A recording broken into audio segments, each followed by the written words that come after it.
Hello! Welcome you to Overtake. A quick, spontaneous live stream because we got Assetto Corsa EVO going live with version not 1.5. I had it first wrong in the title, so I thought, like, yeah, 1.5 might be a bit too far in the future, but we are still in 2025 on 5th of February, and therefore it's 1.5. So it's still early access, and therefore here we are now with the online progression, which means we can now save our customizations on the cars, we can now go to the driving academy, we can start farming our credits. And with me here today to earn some money, obviously, every time when we can earn money, René is here, so welcome René. René? Wow, that was a bit harsh now. Oh, okay, he is. I'm still here, no worries. Okay, what are you doing now? Are you also downloading Assetto Corsa EVO, or? No, the other press key that we had is listed as already in use, and I thought like, no, then I will leave the driving to you, and I will hang out in the chat, answer all the questions or whatever else people have, and do that. Okay, let's jump in game then and see what's waiting for us. And my first decision that I have to make is I have to buy a car. And I saw in the patch notes that there is an updated sound set for the Honda S2000, so it might be worth getting the Honda S2000, right, René? Or should we ask the chat what kind of car should we get as our very first Assetto Corsa EVO car? Well, what do we have to choose? Because since I'm sitting in the chat anyway, let me do a poll, and we can choose which car to start with. Give me, like, I think we can have 4 options. Mm-hmm. Yes, I can have 4. What do you want? Honda S2000 is one option. Yeah. Then Abarth. the Abarth 500. Mm-hmm. Yeah, quickly just have to. Then there is. How loud is René for you guys? Is he super loud or is it okay? Otherwise, for me, he's a bit loud right now. Louder than he was when we I can turn myself down a tiny bit. That's no problem. Okay. What else do we have? I got the Honda S2000, Abarth 500. Hello, Pishbot. Hello, Emily Love. And hello, Richard. And everyone else. Yeah, we have the Ford Escort Cosworth. Ford Escort. Can you do a poll? And the i20N? i30N. Oh. And the Golf. i30. Golf. Yeah, Golf. we're not going Golf. I'm not going Golf. Let's just. What? I decided on that. There's the poll. We're not doing the Golf. No. Because you can only do 4 options, right? Yes, I can only do 4 options, and I drove the car on Nürburgring in several editions, GTI and Club Sport, and I think this is still the year with the touch-sensitive buttons on the steering wheel, and whenever you actually turn in a bit tighter on Nordschleife, you will activate the mode button and change from Nürburgring mode to comfort or whatsoever, and that's, I think, the worst thing ever in a sporty car. So I'm not going that direction. And thank you, Richard Samrith, for subscribing to the channel. Obviously, yeah, thank you so much if you decide to subscribe to our channel and like this live stream. And yeah, what the vote, how is it going? I only see the vote, I can't vote now, but I don't want to influence the vote, but the Honda S2000 has a new sound set, so that might be of interest, but we can still test drive every car. So let's do that first, actually.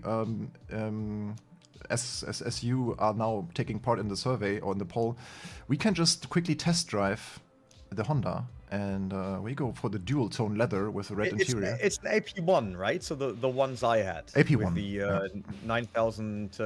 There is a 9000 red line, but the car in real life revs a bit higher than 9000, as it basically flashes at 9000 and then gives you roughly another 200 RPM to shift up. Which I think is a very nice detail. So it goes over 9,000 RPM. Here it is. Really cool.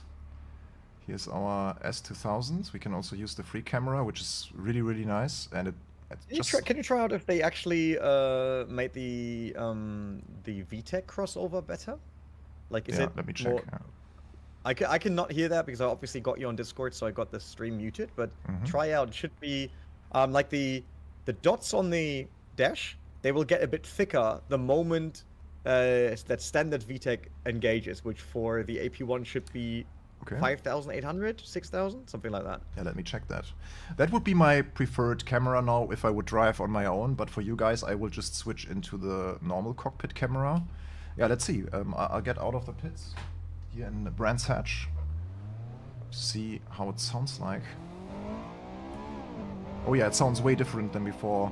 Before it had this like a typical Assetto Corsa sound. I'm silent now, sorry.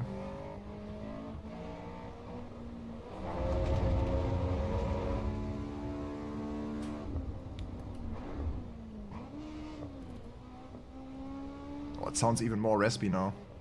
Let's see if the Now I quickly have to listen into the stream. I'll do a full rev band in first and second gear now. Oh yeah, it has. There's a significant change. Like the VTEC kicks in at 5,000, around 5,000.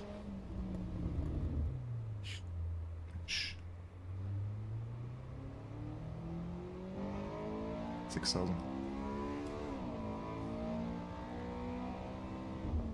Yeah, 6,000. That works very well now. Because it wasn't in the first version. I was a bit disappointed because the standard car has quite a loud crossover, but that's a lot better now. Nice. Okay, yeah. It's also losing the rear quite quickly. Yeah, nice. That looks good. Let's see how it sounds from the outside then. What I also found, because I just briefly test drove the Hyundai before the stream, check sound levels and stuff, and that had a way stronger force feedback, interestingly, which shouldn't be the opposite, I would say. So the outside sounds quite artificial, I have to say.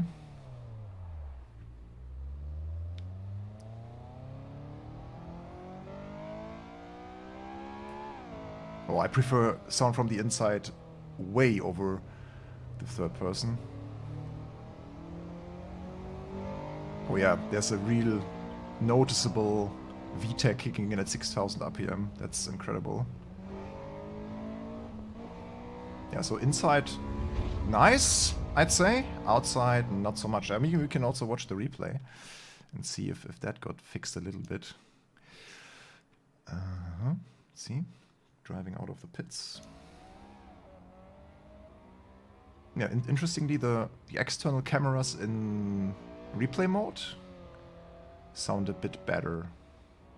Yeah, by the way, let me know if we should just boost the in-game audio or whatever. Just let me know in the chat. Okay, we have a result. So people voted for the S2000. Okay. And let's do a quick configuration on the Honda S2000. And yeah, maybe I would like to test drive actually the electric car quickly, just because I'm interested how this feels like. You can't choose the S2000 with the hardtop, can you?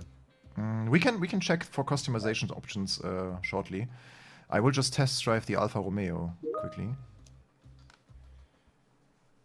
I think I still have... Masterful Kitch says, engine sound seems low on stream, and then you go for an electric car.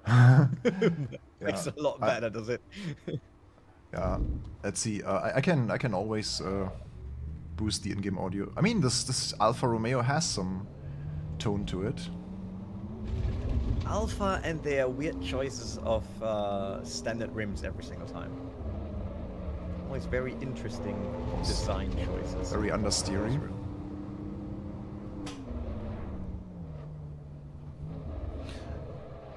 What's also great is that you can't see that right now, guys, but telemetry is also already working. So I can see, for example, TC activation, ABS activation on my steering wheel. So the backlit buttons on my Neo X hub from SimMagic, they are lighting up.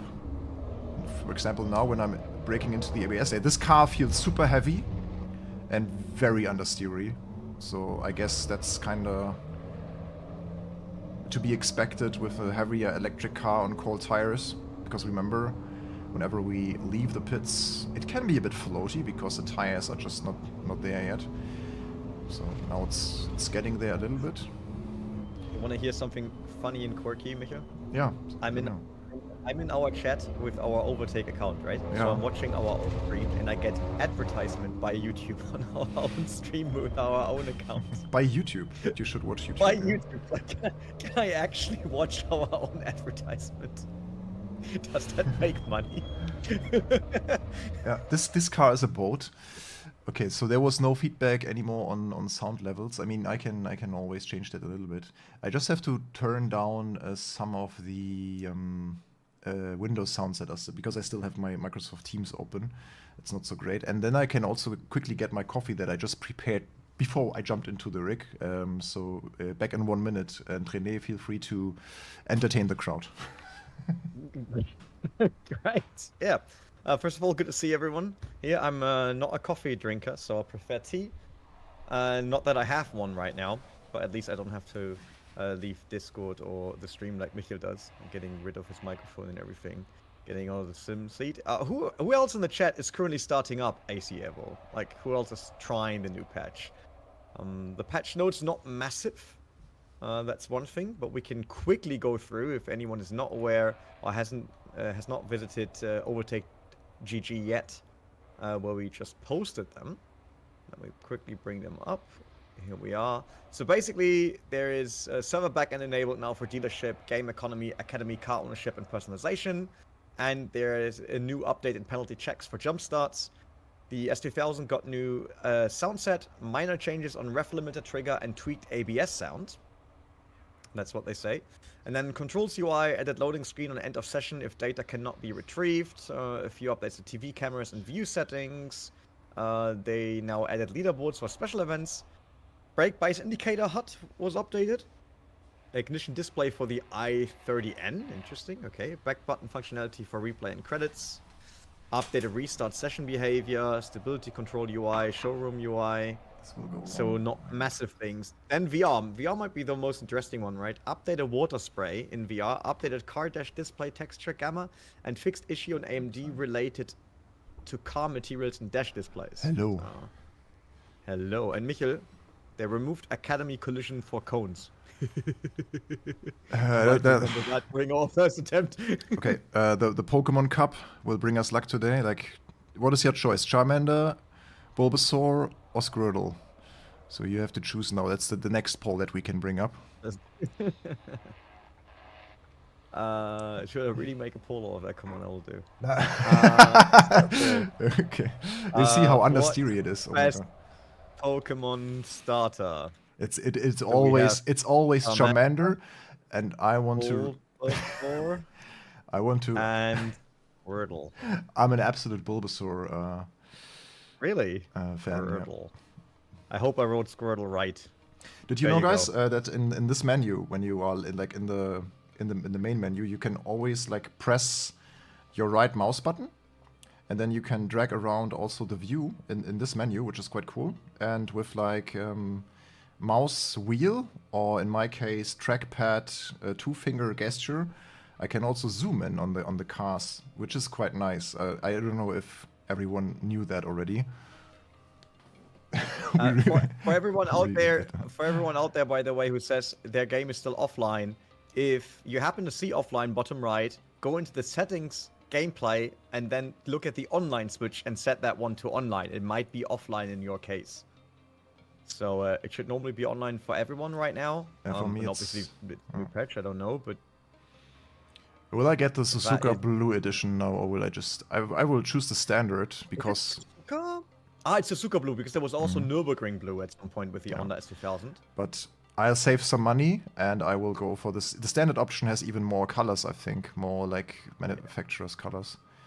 That was super rare, by the way, the lime green metallic. Both mine were silver, but the light silver, so Moonrock is the darker one. I'll go for red. I mean, S2000 red is always great. We all agree that an S2000 needs a more vibrant color, probably. If you tune it, if you leave it like a standard cruiser, I would say something like white or silver. Moonrock metallic is also not too bad. I mean, we can also check if we see a bit of the metallic flakes on the car. Oh yeah, you can see them a bit. We can change color. If we purchase the vehicle, we can change. I mean, we will tune our first car as well today, so let's just see. Yeah, I go with red, you're right, that looks really good. Gearbox tunnel leather can also choose. Yeah, it's the extended leather packet. We can have red leather inside. don't know. That's I mean, the red carpet is kind of reminiscent of the Type R. No? But Yeah, if you look to the right, like next to the steering wheel, in the Japanese version, there is a dashboard where do you see the vent on the far right? Right next to it, it's basically a mold into the dashboard, and then they got a navigation screen in there. It's like really weird placement. Yeah, that must be really it's obviously small, it's obviously the S2000 has the radio right in front of the gear knob, you know, behind that cover, which the cover unfortunately can't open in the game, but. Yeah, we all remember the big difference between the US and the EU wheel. I mean, this is such a big difference. Look, guys. the complete appeal of the car changes just with the... But I prefer the EU wheels, honestly, because they look a bit bigger, even though they are the same size. Okay, we can right now only choose the factory options, which is fine. We can change... Should we really go for the red interior? Yeah, right. Why not? It's it's a different tone of red though than the exterior, which is not that great. So I will leave it like that. Okay. Oh, Nucha says his Imola is still crashing, and that's why he can't progress in the academy. That's a bit weird. Look, we can even have an option where we can leather wrap the tunnel, the gearbox tunnel. Wow. Yeah, do that. Yeah. Do that. Not bad. Otherwise, it's cloth. Okay, guys, we will buy our first Honda now. And then we get to the first license test. I'm just wondering. Wait. I'm just wondering. Is this is a European S2000, right? But your and it's a pre-facelift. But your gear changer, like the gear stick, had aluminium on top, leather around it, and I think the pre-face only came with full aluminium and then was changed in the facelift to leather surrounding because people burned their hands off in summer. Okay, so because mine always had full-on aluminium, and I think that that is the wrong. Oh, Kunos. Maybe there was not. Kunos, get back. Maybe there was not. I don't know. Okay, buying now. Yeah, I will just write down underneath our article. Can't buy it like that. Unplayable. Wrong gear. Connor, take note. Yeah. So who won the poll? Who won the poll? 45% for Charmander, 21% for Bulbasaur, and 34% for Squirtle. Bulbas. That means, yeah, like I said, Charmander always wins in these. Okay. Then, I mean, yeah, let's go to the academy and get our first license. The first hairpin in Audi RS3. What are the assists? Ignition, automatic ignition on. It's fine for now. Doesn't really matter. Manual gearbox. Yeah, let's just leave it all automatic before I have to map the buttons, which will take also a few minutes. So I want to jump into the action now. And I don't think that these matter really now for the license test. Okay.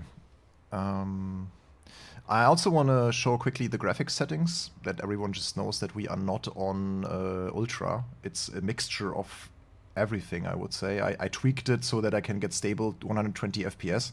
FPS, by the way, visible in the top left in gray, very small, if you can see it even. But many of the settings are Ultra, and I have, for example, turned off the motion blur completely. And also the mirrors are on the highest possible option. And thank you, Sigma Integrada Motion Systems, for the super chat. What have you? Morgan, coffee. Yeah, thank you. Chat. Thank you so much. I didn't tell you about this yet, Michel, but I just saw this weird goal thingy. Yeah. And I clicked on things while you were gone just to try them out. So there's a goal of 5 super chats, and if people get 5 super chats, you actually have to show the video of your real life crash. Oh, so what? Wait a second. Where's the steering wheel, by the way? Yeah, where's my steering wheel? Oh, that's a very cheap audio option. Wait. Just leave the steering wheel out. I think it will save the setting per car. That's interesting. Look, because when we were in the office, but how could I? Yeah, no. When I did my first testing here in the Audi, I turned it off for this car. When I had to triple. That's a very interesting visibility slider, though. Look at that. So I mean, yeah, hide the driver, lock the steering wheel, and hide the steering wheel. Makes sense, right? And by the way, guys, I'm not running it on triples now. because for me the triples performance is not that great. I only get like 50 FPS is not horrible, but of course 140 or 120 is better, right? So yeah, we make it all visible, and yeah, that should be fine. Then let's go for the first license test in the Audi. So Mr. Bernie just joined and said you are the Ford Fiesta ST boy, and that's why he bought a Puma ST. And I asked already if you now have to apologize for that. Mohammed asking the Crew 4 in 2027. Man, we talked about the Crew a few days ago, and I said I would have loved if they would have stick to the original, as in like doing storytelling DLCs and an actual MMO rather than becoming Forza Horizon, just different. But, force feedback is way too strong, by the way.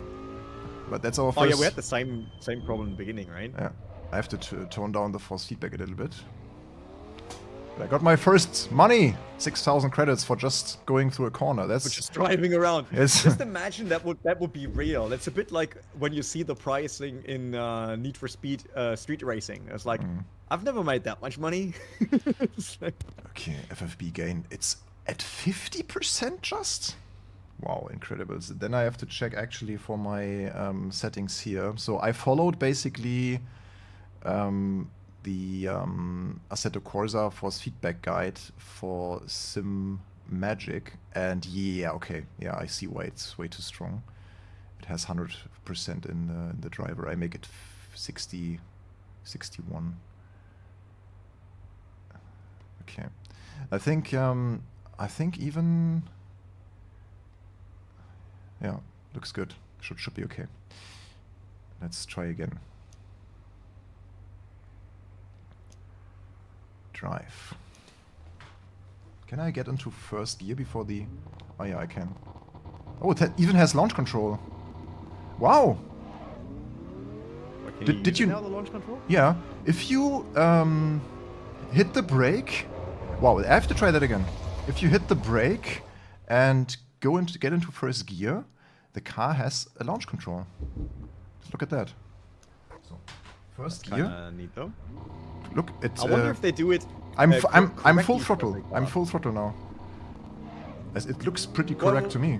No, wait. Can you stop the car again, please? Let me quickly first. Let me quickly finish the test. Because the Audis, similar to my TTRS back then, have limited neutral spool. Yeah, maybe. So that might not be the launch control. They might just have put the limiter in. Okay. Just try that. Like put it in neutral and then just try to rev it up, and it might just stop at 3.5 because that's normally where they stop all the 5 cylinders. I think if I have that correct in my mind. It will rev. It will rev to 7,000 in neutral. Oh, okay. Oh, then that's the actual feature. Okay. Yeah. It felt like a launch control. Also, how it like limited the wheel torque by when picking up speed and stuff. Question is if I should go back to... No, I can't even go back to first. Yeah, the secret in these like AWD cars is always yeah, a slow entry and a quick exit kinda. So let's try that again. Maybe we can get gold. If not, then we just skip to the next one. I will also change quickly here. Let's just listen to the 5-cylinder now.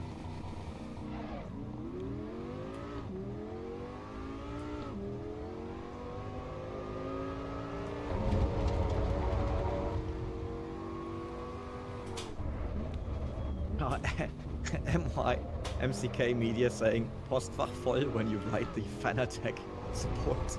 Oh dear. Still not made it. But I can just farm credits with this method. Let's try again.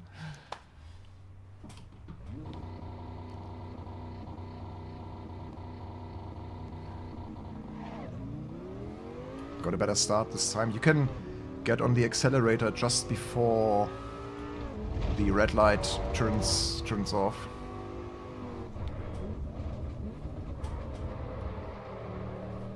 Okay. Yeah, that was not ideal either. But we got it! That's gold. I think that came all due to our good start.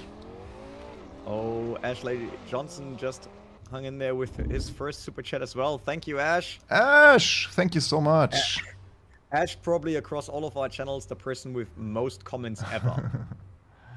I'm pretty sure about that. Okay, that is not the replay of my run. Super is asking, what does online progression currently mean? So basically what you have is the academy giving you money and your ability to buy cars or stuff for the car with it, and it's saving it online so it can't be manipulated on your own PC. That's basically the current progression that's there. So it's the start for an actual in-game progression system similar to how Forza titles do that. And there's a question about the performance. Yeah, the performance, like now you can see the FPS. It's like sitting at 120 FPS.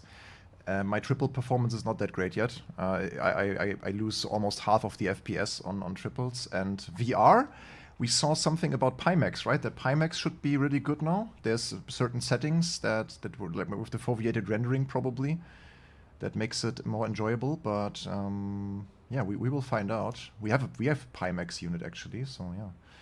Okay, let's try again with the Cosworth. Does this also have launch control? No, it doesn't. The Cosworth has no launch control, man.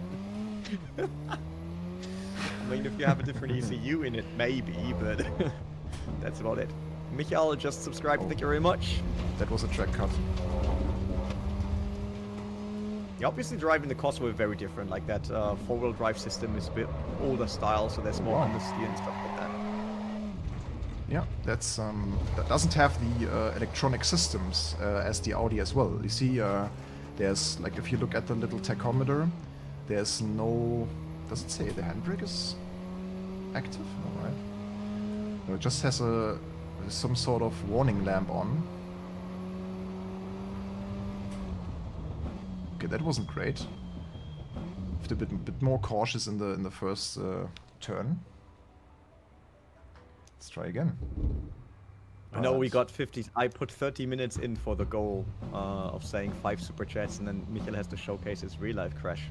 That was probably too short. Okay, that was too early. Sorry. It does not remember the runs for GB on the Alpine electric one. I remember that. That's on Brands Hatch. I'm pretty sure that the Cosworth back then had no traction control either. I'm a bit of like I'm an idiot, sorry. What do? You're starting wrong every single time. Yeah, I just try to get the car off the line too early. I agree with Eamon. It's a rally car, so using the grass is allowed. Oh yeah. Let's go there. And someone had a comment regarding if it's console, there's no way around FATEC. That's what I see as well. It's like we know how hard it is to get the console license, and FATEC obviously has a very solid offering overall, and then on console it's super hard to beat. Like what else can you use on console? Thrustmaster, right? And I think that's the only real competitor on consoles. So if you're a console player, then that is probably your best bet. That's true. So you're telling me that in the first version of this, the little cones, the orange cones, were solid objects? Would have been bad. Yeah, we hooked onto them once in my test. That didn't went well. Okay. But you cannot really watch the replay of your run. So it sets you back to the starting position. You can kind of watch it in the background. Michel has a question regarding looking for an aluminium rig with seat around 600 to 700 euros. Any ideas? He already looked into Omega and Track Racer. I would say another one that you should not miss out then there is checking SimLab. It's basically what Michel uses here right now and what we use in our office as well. And I have 2 of those at home as well. But that's not 600 euros, right? I wonder. Like, let me quickly... If you're a premium member at Overtake, you actually get a code for, I think, 10 or 15% off at SimLab as well. Yeah, but I think UPE is somewhere around 900 for this. Let me quickly check. Before I say something wrong here to chat, I will check. Shopping in Germany. Let's see, cockpits. So we can. I mean, it depends on which one you use, right? Like we use the P1 X Pro, it's fair. Which starts at. So wait, including the seat. Can I have seat, please? Wait. With seat? I think it's 864 with seat. But you could go GT1, which starts at 600.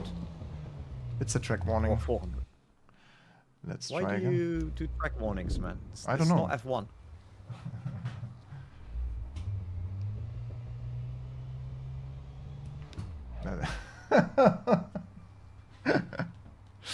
Okay, guys, I'm sorry. I have to focus a bit more on this.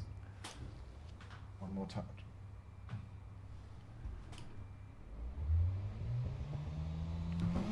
Yes, Adrian, the license and the academy in general is now open for everyone. Yeah, as we are in the academy right now.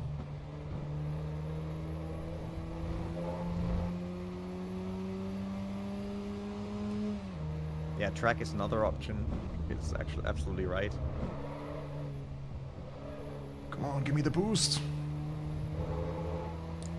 Yeah, probably with these like older style cars, sometimes it's worth shifting down a bit because they don't generate as much torque mid-range as a modern RS3, for example, would do. Oh, so close! That was really close. I did not manage, yeah. It's like what really plays with my head is obviously that camera is exactly what we used back then when we did the Forza Motorsport 7 test. True. And you also race in the Ford Escort Cosworth there, or there was the Sierra Cosworth. So it now looks very Forza-ish for me. True. I don't know if that was faster. What I still get the impression that our tachometer HUD element is not rendered in 60 FPS. It looks a bit like, oh no. Yeah, I mean, let's go to the next test. We got the test, yeah, not gold. I can do that on my own later if I want. But let's continue to show you a bit more and not me failing all the time. So let's get into the electric car, fast corner electric car, also Brands Hatch. And we can also give you a little impression of, there are so many like license tests. And then we can, if we have a bit of money, we can maybe buy a new car and go into the tuning options as well, like the customization again. And it will finally be saved. So before the online update now, 0.1.5, you basically had to, yeah, do your customization again when starting the game again. So yeah. Okay, that's the Alpine. The kind of extreme version with 500 horsepower, I think. The A290 Beta. I think the Alpine R5, which is, or the Renault R5, which this car is based on, just launched now. So it should be in Renault dealerships. Quite fun. Okay, let's see.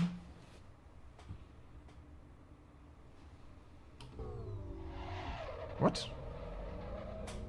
There was a... Wait, why is the car so slow, by the way? Is it maybe not the 500 horsepower version? I think that's just maybe the concept car. But there will be an Alpine version with 500 horses. Okay, let's see. That was better. Yeah, because this is quite slow. Oh! It's the King Homie, by the way. Check if in your settings the online button is set to online. Like if bottom right for you still shows offline, then you can check the settings if you can turn it on. That could be the reason for you not getting access to the academy. I have just no idea. I have just no impression of... I don't know. Yeah, I was struggling with that car a lot during the academy. Like last time when we did it in the office. Yeah, let's at least aim for 2 stars in each test now. But that car doesn't give you any feel for how fast it is and stuff. What does this little... like, it looks like I am pulling my handbrake, right? This little yellow icon on my tachometer. I have to check that. I don't even know what that is. That is a brake warning thingy, right? Mm-hmm. Yeah, it could be. Do you have your handbrake attached? I have a handbrake attached, yeah. I have to maybe check for the calibration.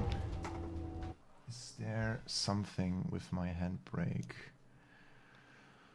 Yeah, I have the HPP handbrake here, but it's not attached.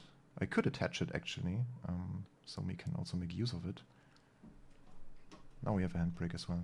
And I think it's always this weird thing still where you have to invert the axis, kind of. Yeah. Oh yeah, now it works. Cool. Okay, let's try again. Let's see if the yellow, like... Ah, now it's gone. Maybe it just told me that I don't have a handbrake attached. Maybe it's that. And that was a... I don't know why, but that was a wrong start. It felt quite valid. Maybe the car is quicker now. I don't know, maybe there was a handbrake signal all the time? That would have been a weird bug. Because now when I pull the handbrake, you can see it starts also showing that. I think we just sandbagged a lot. There might have been some like handbrake signal going on.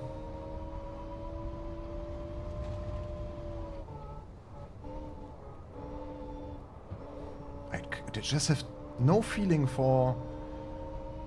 I don't know, it's really difficult to drive this. Yeah, like I said, I wondered if it was about sound.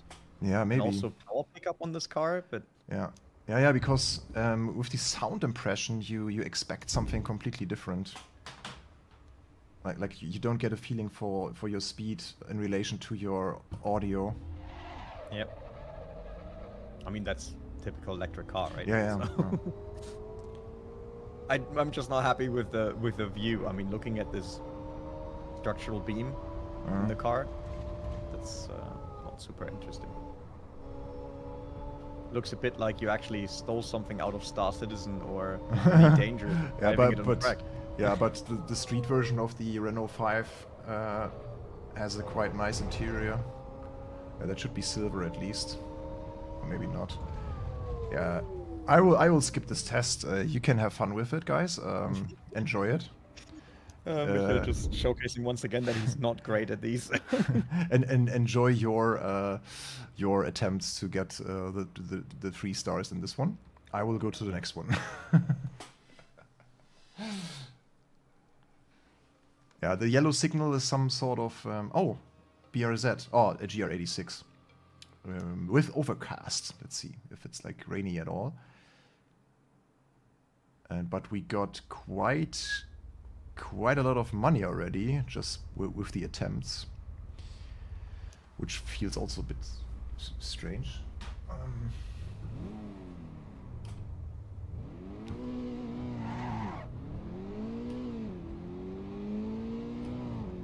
Yeah, that car is quite familiar. Oh, Bernie has to go back to work. Thanks for stopping by, though. Yeah, thanks for stopping by. And don't get stressed at work, man. See you later. So I've been driving in this car a few times in real life, and my girlfriend actually owns a second generation BRZ. I have the first gen from 2020. And if it would drift that quickly, I mean, we have to take into consideration that we are quite fast with cold tires still, or sort of cold tires. So the car would, I think, also step out with the rear quite quickly, especially in these conditions. Michel, I want to put in another goal because I play around with this feature and try to figure out what it does. But you always have to put in a share how you will celebrate. How open are you to typical streaming goals? So, you know, hot tub streams, dancing, or something. No? So I can't get you to dance on stream? That's not an option? I don't know if people would be willing to see that. I mean, I would be willing to clip that and show that to you every single time we have a meeting. That's for sure. René is a good dancer. Let's have René doing this. I'm not on stream today. I'm just the voice from the background, you know? Okay, I now understand how it works. So in next attempt I will easily have 3 stars, you know. But this car sounds quite accurate. So to let you know, this car has an... oh no! Cannot retrieve data. This car has a little sound enhancement system that you can just plug off. Basically, you open your passenger door on the right side in this case, and then there's like a little thing that you can just plug out, like underneath the console, which is quite nice. And then you can just get rid of this system. And I think you can also code it out somehow. But yeah. It's not that great. I would prefer the car without the artificial sound because it doesn't. I mean, yeah, it doesn't sound super great, but it doesn't sound too bad at all. Especially if you get an exhaust on it. It's a little 2.4 boxer.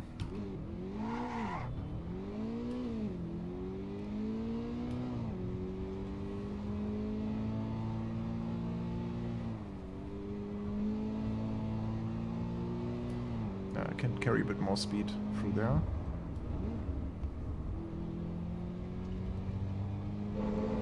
Curbs feel really nice.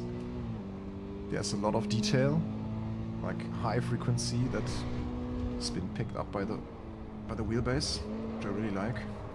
And we lost the rear.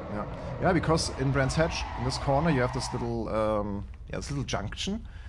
And you can really feel the rear end losing grip. Let's just rewatch that here. Our GR86.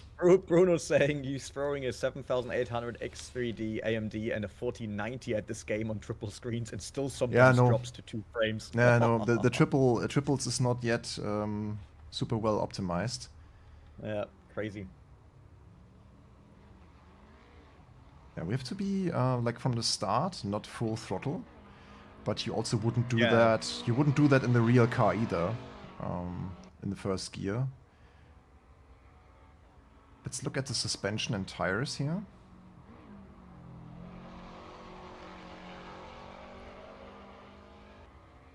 It looks quite accurate what the car does, like in terms of the body roll and how the suspension will work.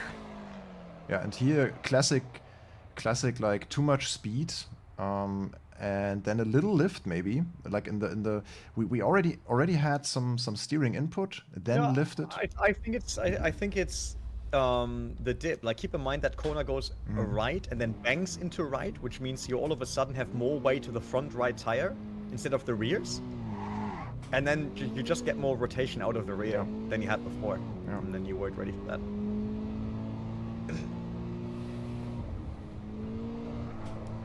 No DRC, it should be live for everyone for unlimited time now. Like this is a new patch that got us back into the progression. It's live forever now.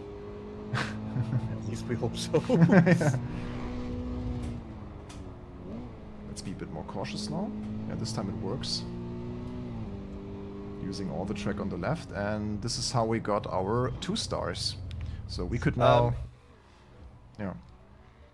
English delivery system, actually there were some changes, and one of the Kunos guys said that he was also playing around with VR and that he managed to get more performance out of it. But something... So they're still working on it. It's not finished or anything, but the patch might bring some optimization for VR depending on which VR device you use and stuff. At least that's our information so far. I just had this like can't retrieve information thingy going on now. I think I might be disconnected now. Maybe the servers are like overloaded now with all the people going in. So can you please all stop your Assetto Corsa right now, so that I can play? Yeah, it seems to be an issue now. Come on. I think this is not looking too good. Oh, I can now already see the copyright claims on our stream for the music again, Vinny. Oh no. Somehow Assetto Corsa or Kunos or the publisher haven't like excluded these songs that they licensed for YouTube. So everyone who's streaming with the music on will receive copyright claims, which is quite bad. Yeah, I have to restart the game, it seems. Let's quickly do that. Yeah, I broke it. You broke it. Let's see if it saved my progress now. My beautiful 2-star runs. Okay, let's get back into it. Yeah, waiting is also fine. I mean, it's not for everyone to try a game that early. I mean, that was similar when you played Star Citizen or other, let's say, alpha/early access titles, right? Some people really like that. Some people also like it because they're part of the journey, kinda. But I also skipped games due to early access and then dived into them later. That's totally fair. Yeah. Here's, by the way, the roadmap again. So there will be another release coming at some point. I mean, in between, the next one will be a content drop with 2 new cars and the Fuji Speedway, which is nice. Oh, yeah, true. And then later, in the 3rd early access update, there will be multiplayer. I can just have an educated guess now that this will be like in 1 or 2 months, or like in 6-7 weeks or so, hopefully, because everything got delayed a little bit already. Okay, we're back in the menu. Our red S2000 is still there, and also our money looks good, so let's jump into the academy. Okay, yeah, and actually we unlocked the very last test of the first category, the sports car category, and then we can dive into the supercars. I would say we can also continue with the first 2 or the first 3 tests of the supercars in the stream. And then maybe I have enough money to buy another car, and then we will tune that car, and then that's it for today. And then you can all, if you come back home from work, you can all jump back into it and enjoy Assetto Corsa EVO. Yeah, so far, yeah, this is the complete lap now in the Alpine A110. Have you seen they just launched the ultimate Alpine A110R? I think that cost over 300,000 euros. Oh, yeah. Oh, that color looks really nice. To be honest, like, in this color, if that would have been at the dealership, you know, when I considered buying one, right? I would have probably went with the A110. But their pricing at the dealership is so weird. Yeah. The dealership here was very weird. And, yeah. But it's a lot of money. Something like this, like an Alpine A110S with the wing, with the carbon roof, that's also already crazy expensive, right? 100. Oh yeah, like there is a Valdo performance kit as well, instead of the normal aero kit, which looks incredible. Thank you, Hana Motorsport. It's a very expensive car, like compared to its competitors, like a Porsche or something. Bruno wrote that he thinks that this will be like a Forza GT7 game. I think it will also be a GT or Forza style game, but it will also have the sim racing component with classic multiplayer GT racing and stuff. That's my guess now, and everything that is like extra is just on top of it. So you can enjoy street cars and enjoy the open world later when it launches. Okay, let's try that now. Mid-engine sports car. 310 horsepower, I think, in this one. 1.6 liter 4-cylinder. Doesn't sound that great, to be honest. It does not sound great in real life either. Like when I drove it, it pops and bangs a lot, artificially, but it's not crazy. It's a 4-cylinder.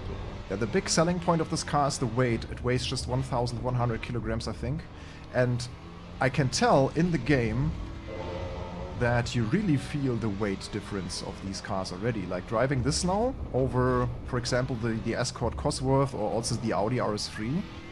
Crazy. Like the turn-in, the lightness, you really get the sensation. And that doesn't happen in too many other simulator games, let's call them.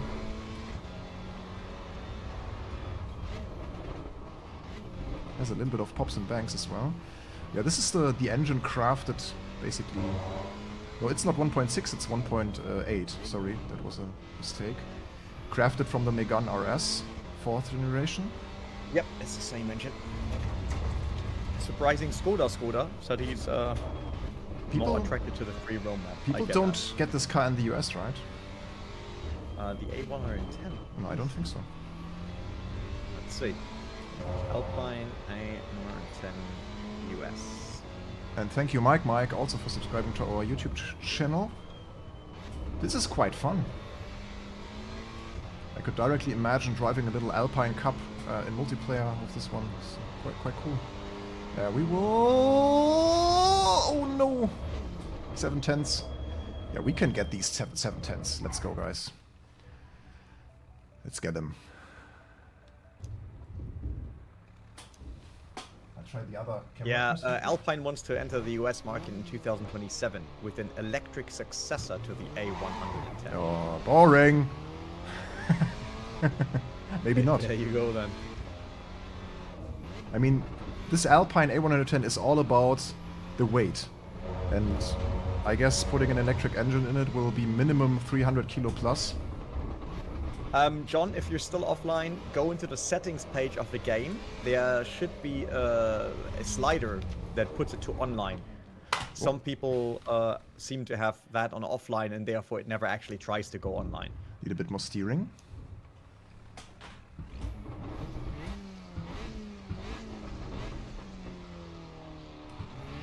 But what I really like is how detailed all the gauges already are, like the screens and tachometers and screens in the cars. This is something that you would not see in any other title.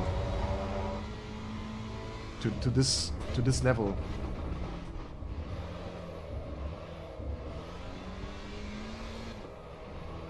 Oh. Okay. Track limits are quite strict. I think we can restart just because the lap is already invalidated. Yeah, maybe I prefer the other camera, actually, which is interesting, because usually I would... The FOV police would tell me to use this one, but... I mean, you're now using it in single screen on a triple screen. Yeah. I have the same issue. It's like, I don't like that at all. You have so many, like, so much screen space next to you. Yeah. It's like when we do F1 racing or something. You know what I want for AC EVO? I know this is now absolute curveball, but I still enjoyed our time when we played the F1 games in co-op mode. I would love for a sim racing title to get a co-op mode for championships. I think that would be very cool. Is someone already using Simulcube active pedals with Assetto Corsa EVO? Because I think they don't have an update yet, right, for the telemetry. Came just to my mind. We got John online. That's good. John is online. Time to celebrate. Come There we on. go. Oh no. Good drift though, Michel. E1 would be proud. That was not a drift. I think we saw what this test is all about, right? Let's get to the supercar section. That's what everyone wants to see. I mean, I saw you handling hypercars in our AMS2 overtake event. I'm not quite sure if I want to Oh, Imola in the Lotus Emira. Interesting how the Super Emira, the Lotus Emira got into the supercar section. Is it a supercar by definition? I don't think so. Who says I'm racing PC? I think the Emira still sits in sports cars. Yeah, it's not a supercar. Like, how do we define a supercar? I don't know. Okay, that's another thing to Google today. Google, how to, like, what is a supercar?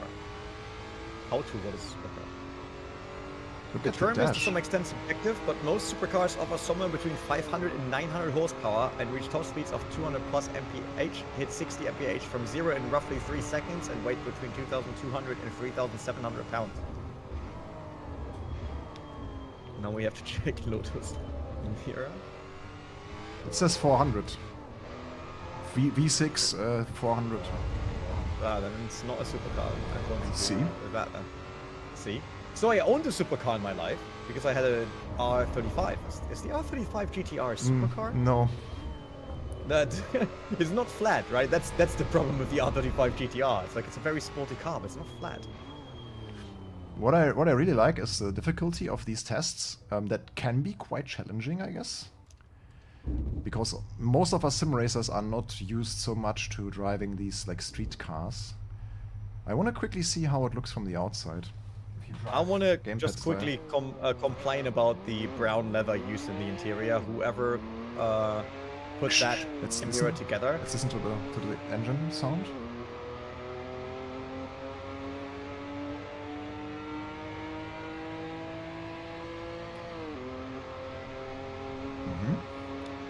But it will be, or it is already a beautiful game, and it will be even more beautiful, I think.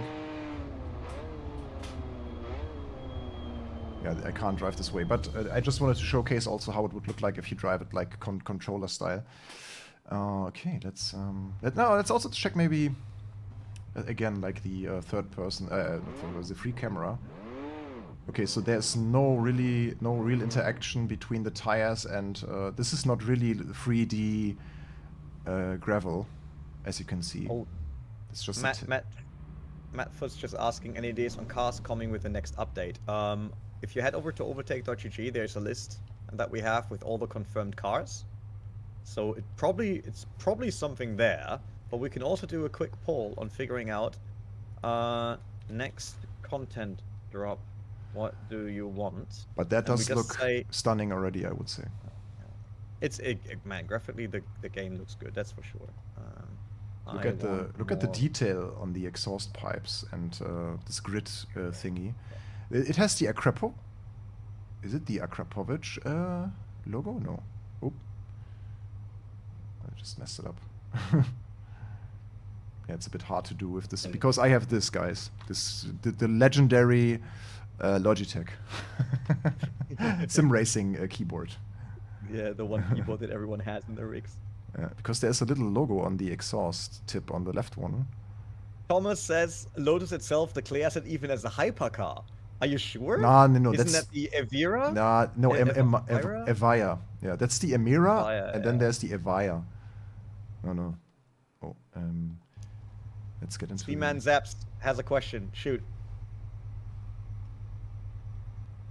By the way, I did a little vote. I want more road cars or gimme race cars, and so far we have 63% of gimme race cars. Mm-hmm. Yeah. Race cars is what everyone wants, right? So here, by the way, we can also do some adjustments in case you want to know what kind of view settings can I make, and that's pretty cool. Like pitch would be especially helpful to get the horizon leveled for your specific setup. Even the lateral, which is quite important. But I wish the lateral was even like finer in the options you can choose, because sometimes your monitor is just not like this ½ centimeter, not perfectly aligned. And then you would align your damn monitor, man. Nah, imagine you have basically set it up for all other sims already, and you won't change your monitor then, because you will. By the way, Zap said he read somewhere that there are new car customization things. What are these? I did not read about that. That's the new car customization. Can we do a new challenge maybe, René, that we drive like this?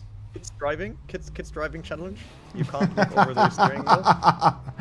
Like who gets the fastest lap time this way? You can even see how he operates the gears. I mean, wait. This would work. This would work for Nordschleife besides Adenauer Forest, because Adenauer Forest, as we know, is the only part of the track where the trees go straight while the track goes left. Just focus on the tree line. I will try now. Yeah, you need to know that POV is Darius. Shout out to Darius, man. But you can see already my nice shoes. That's probably and the trousers and stuff. That's probably stuff that we can get.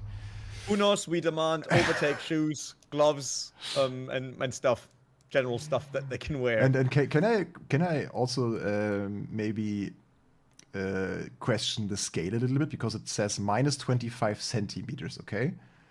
This is not 25 centimeters. This might be. But I first want to know, how does that person look like, whose legs stay exactly the same while the body got smaller? I just invented also the roof camera. Okay. Nice. That's the roof camera here. Nice. Yeah, that works as well. Jimmy's frustrated because this game constantly goes offline again. That's not great. I get that. That's not amazing. No. Okay. I think we are stuck with 65% want more race cars. So if Kunos is in here, 65% want more race cars. Yeah, I had enough fun now. Let's try the test again. You fooled around with camera settings. There must be an end to this. But it's quite nice how the Emira goes off the line with this like mid-engine sitting in the back. It gives you so much traction from the get-go. Oh, this might be my the most favorite car from what I've driven so far.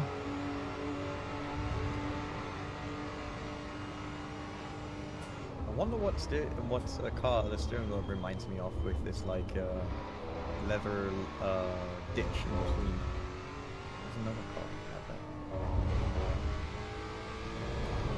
Oh, that's great fun, guys. It feels so balanced. Is it an 8-shifter? No. Yeah, there's a manual and an Really? automatic version. Yeah. Oh wow, okay. Oh, the game is offline. There we go. Oh, that was You broke it. that was 2 stars now. Nice. Yeah, can we watch the replay? It's gone. Yeah.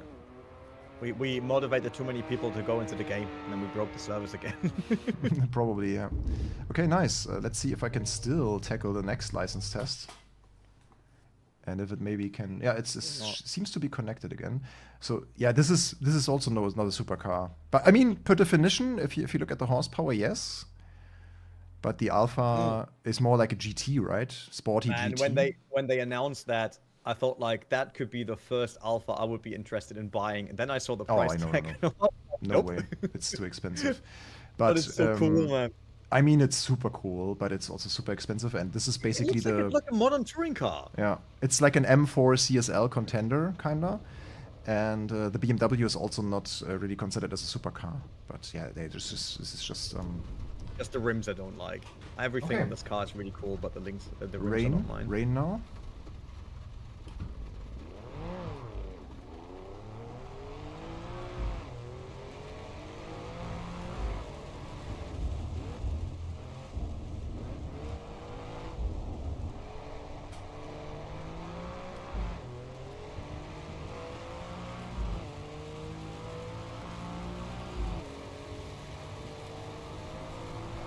Oh. I can already see the it's comments saying that Pure looks better in the rain. I still think that's a very, very wrong way of looking at Oh, so close. it. Pure is a graphical change, while this is a physicalized weather effect. So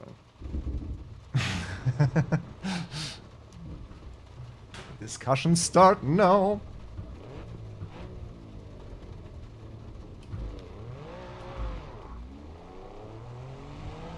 at least I can tell you, the way the Viper moves water out of the way, it's not always the same pattern. So there is an actual change in it. Even if they might rotate patterns, I don't know if it's not fully physicalized or something, but it's not the same water spray basically every single time.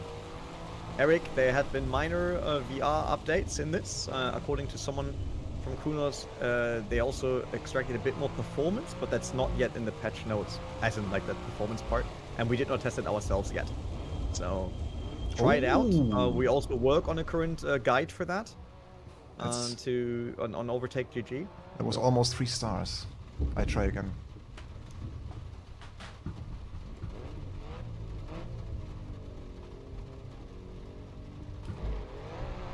Italian M5, yeah.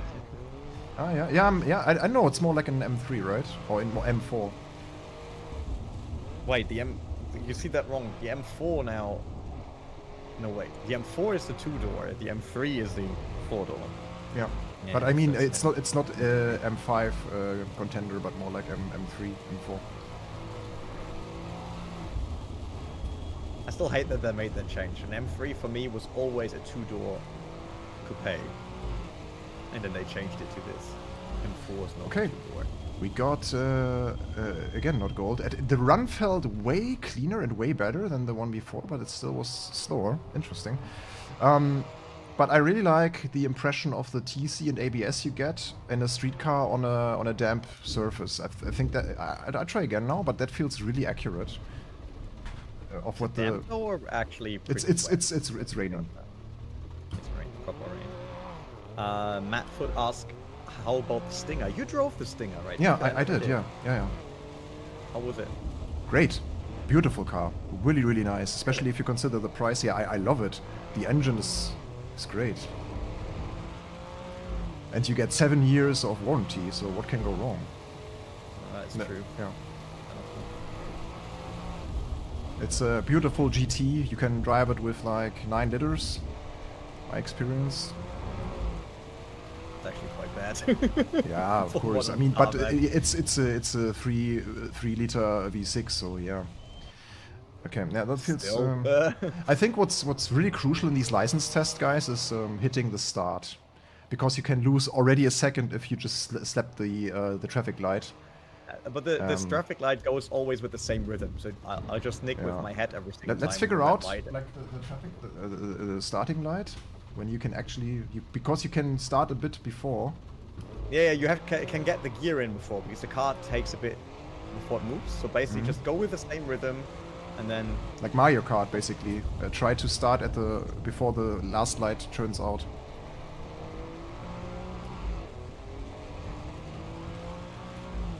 Has the screen changed now in the car? Now it shows the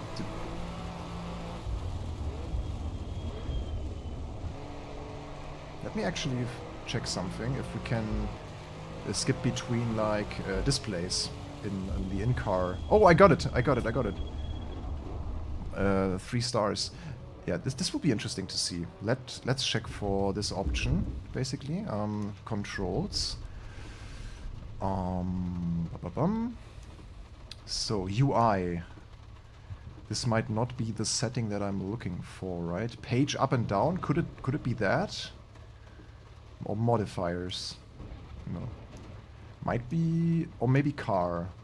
Does it have some option? Toggle ignition. Traction control, ABS. This is all the stuff that we know from Assetto Corsa Competizione. There is also brake bias. Performance modes. We can change performance modes of the car. This is interesting. Let's do that. This is the previous performance mode. I will map it. To one of the buttons on my steering wheel. Boop. Interesting. Because we also saw, if you remember, in the Lotus Emira, it had the little screen in the car that also told you basically normal mode, sport mode, track mode. Yeah. Display device. Oh, there's way too many things. Display device. Niels Naujoks demands performance mode. Display page cycle.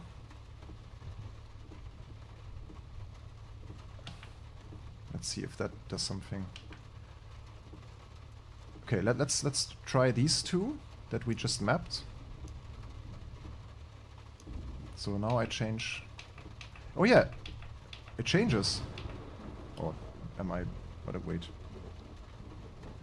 So I'm now pressing. Yeah, it changes actually. Look, there's this little color indication. I don't know what mode it is, but it changes. I would always say that red is performance mode. Yeah, I guess so, yeah. And then the other button doesn't do anything yet. Okay. Oh, Neil says performance mode might turn on ESP, so you might need ESP cycle too. That's an interesting one. Mm-hmm. I mean, I like it because that means if you drive a car, you can actually learn about the car. It's similar to how I liked it in ACC when you had it in the beginning of ACC when it came out. When you were trying to remember all of you see now, in this orange mode, my TC is off. It doesn't do the TC indicator anymore. Yeah. Drift it. Here we go.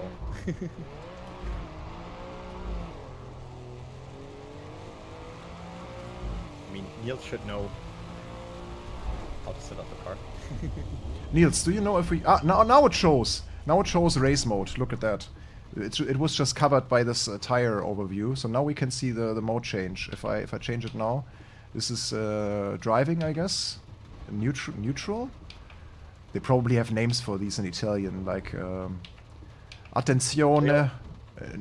But he also says, by the way, that there's no other performance parameters hooked up to the performance modes right now. That's still work in progress, so it's not more power or you know, different linearity of throttle and all that stuff that you have in a real car. Yeah, but that's good to know already. So let's see if there's like animations. This is probably related to putting up, yeah, convertible and stuff, right? or maybe just use the active arrow or whatever, or for example in the Cayman, spoiler, activate the spoiler and stuff. Maybe these things. Yeah. So okay. Let's see if some other cars maybe have the dashboard functionality as well. I'll get back to the menu and get to the last license test now. For now, in the Camaro, also Imola.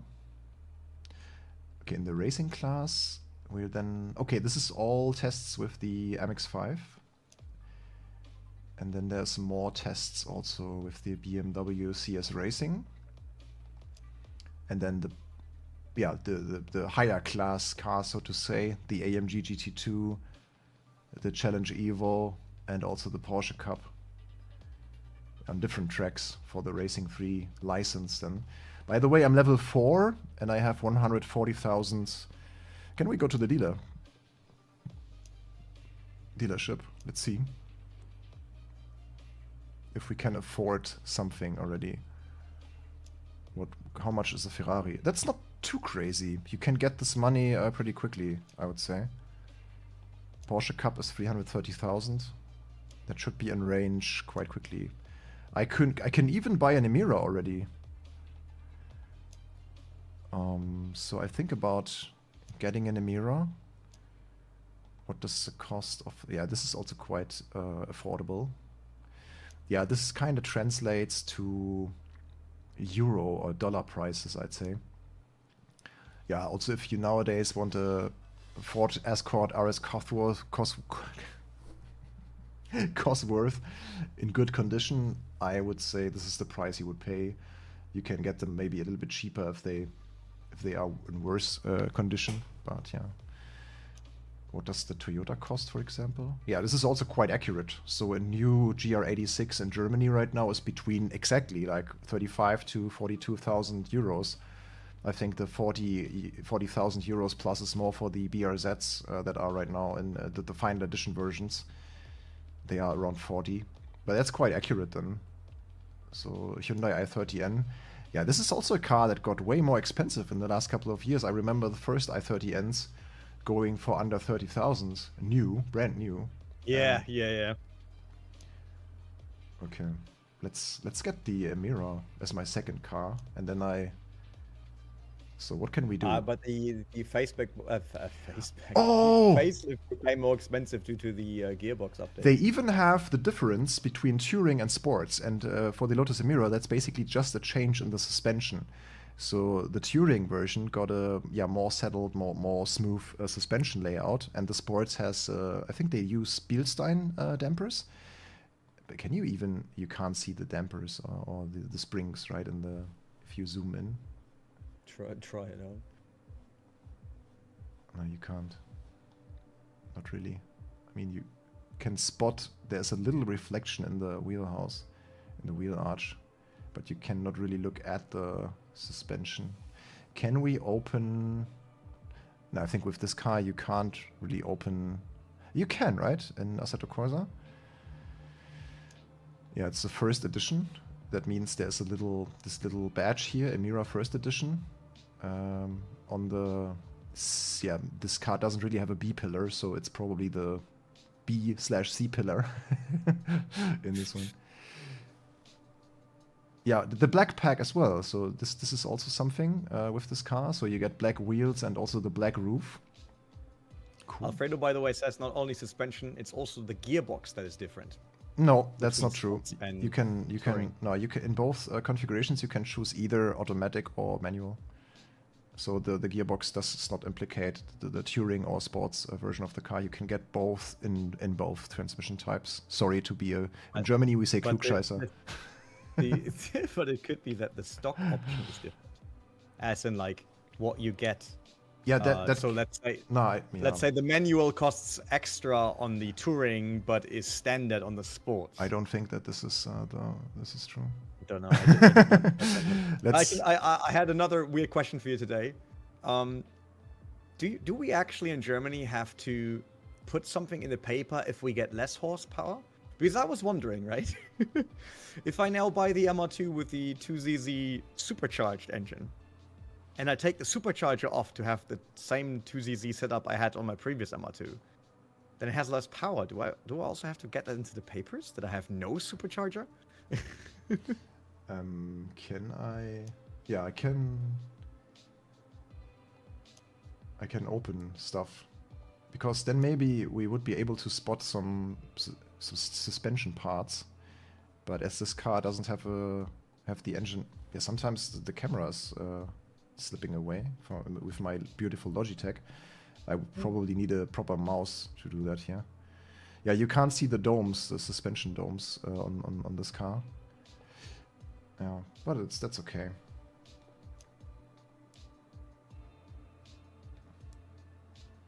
Is it now on? Will progress carry over when early access ends? I don't know that, Lucas, to be honest.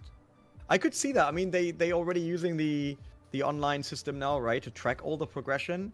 But then the other hand, that maybe ruins the fun and the economy when the game starts. So I'm not quite sure if that's even a good idea to progress all of that. By the way, Michel, some of us actually have to work rather than only stream as they work today. Yeah. So I'll have to leave you alone now because I actually got a meeting. No problem, no problem. So, yeah. Chat, thanks for hanging around. I'll catch you guys later. I try to be still in the chat and answering questions when I can, but I will not be on voice anymore. And then I'll see all of you later. Bye. All right, René, enjoy the call. And Kunos, feel free to let Michel know that he just basically live blamed someone working there about the Lotus, and then feel free to just slap him. It's fine. No. We approve. No. Bye-bye. Okay, that's quite cool. I just tried to figure out how I can change the view back to... I'm a bit lost right now with how I can change the view back to outside. Yeah, does it really matter, right? But how can I get back outside of the car now? Auto switch view, when I click that, nothing happens. Help. How can I get back out? Probably if I change on the auto switch view. Yeah, save that for now. And if I then car controls, scene options. Okay, and now if I go to like exterior, calipers. Okay, now it changes back. Okay, great. The caliper color. This is just the little Lotus font that changes then. But we can also change the brake caliper color, which is quite nice. Let's go for yellow. And then we go for black Lotus logo. So this is... And then the body color. Yeah, this is so nice. This is like dark verdant green. This is very saddle green, especially it looks a bit more shiny when the sun is out. Yeah, got it. Clicked exterior, now it works. Let's go through all the color options of the Lotus Emira. Emira, I think, right? And I also love that they also show you the real paint name from the manufacturer. Seneca Blue, for example. Nimbus Gray. I think that's even more color options than you had when the car launched. So technically, like the Atlantis Blue, this is a color that just came this year or last year or for the last model year. I think when the car launched, there were way less colors. I think there was only dark verdant, there was the yellow, and I think the Nimbus Gray and the blue. So they had 4 or 5 launch colors, so it's quite nice to see that they in-game are even up to like 2025 standards when it comes to ordering that car. I think my configuration would have been this kinda Seneca Blue with the like this is basically the boosted media spec, right? Will of Boosted Media also owns one of these, and as he has it in blue, let's go with the Seneca Blue now. Parts, yeah, we have the sports suspension. Ah, we can, nice. Look, we can even change the gearbox. That's cool. So we can choose between manual and automatic. That's quite cool. Yeah, we can't change the suspension because we decided for this particular model, but we can choose That's quite nice. That's a nice touch, really. Especially if you take it like super realistic with your setup at home, that you really run the stick shift and stuff. Yeah, nice. Yeah, let's go with the manual as well. I don't have a clutch right now. That's my problem. I have to get something out of the office. Yeah, let's apply this. And so we got our first car, basically. Is there anything... Oh, no! Back. Oh, I messed it up. I think my configuration is just lost. Yeah, but then we can also try another car. Yeah, so it should warn you before before going back. Oh no, but I mean, I think we saw all the options, right? We saw the interior options with the leather color, and oh wait, there's something for the steering wheel as well. Oh, we can even have different stitching options for the interior, like going from steering wheel to... Yeah, steering wheel. We can even choose... Oh, Alcantara versus microfiber steering wheels. That's cool. Yeah, let's go Alcantara. Looks a bit nicer. And then we can also choose the leather. That's something we haven't seen yet as well. Yeah, there's tan, red, black, and ice gray. Probably I just keep it black for the configuration we have with the car right now. Let's go with the black wheels. I think we have the wrong... we chose the wrong version. We wanted the black pack on the car. Yeah, this would be that. And then it also changes the wheels, right? Look, the standard, the single color body option. Oh no, it's the difference between the Touring. Oh no, it's actually, yeah, it's the difference between the Touring and the Sport. Also has different wheels on. Yeah, okay. That's nice. I really like that. If they really bring all factory options that you have with the car, this will be quite cool. This is something that we haven't really seen before, right? In none of the games, that you can basically have a factory configurator, because this is what car people do, yeah. Even if you don't intend to buy a certain car, or you're just interested in going into the manufacturer's configurator to see, yeah, what are the options? What is the coolest spec? How would my RS3 or my Lotus Emira look like? And I really like that. That's really, really nice. So we can still choose between the painted wheels and the diamond cut wheels. I can also still change the alloy itself, but it doesn't go back. No, it got back now. Cool. Alcantara stitching. Yeah, the auto switch view is kinda important if you do these things. Yeah, cool to see. Let's maybe do configuration on another car. Maybe let's go for. I mean, there are some cars that don't have many options. Usually, VW should have a lot of options, right? If you configure a Golf. So there's a two-tone version and the Club Sport Performance Standard. Let's maybe go with the Standard, as it might have a few more options from the factory. Let's get to exterior. A few colors.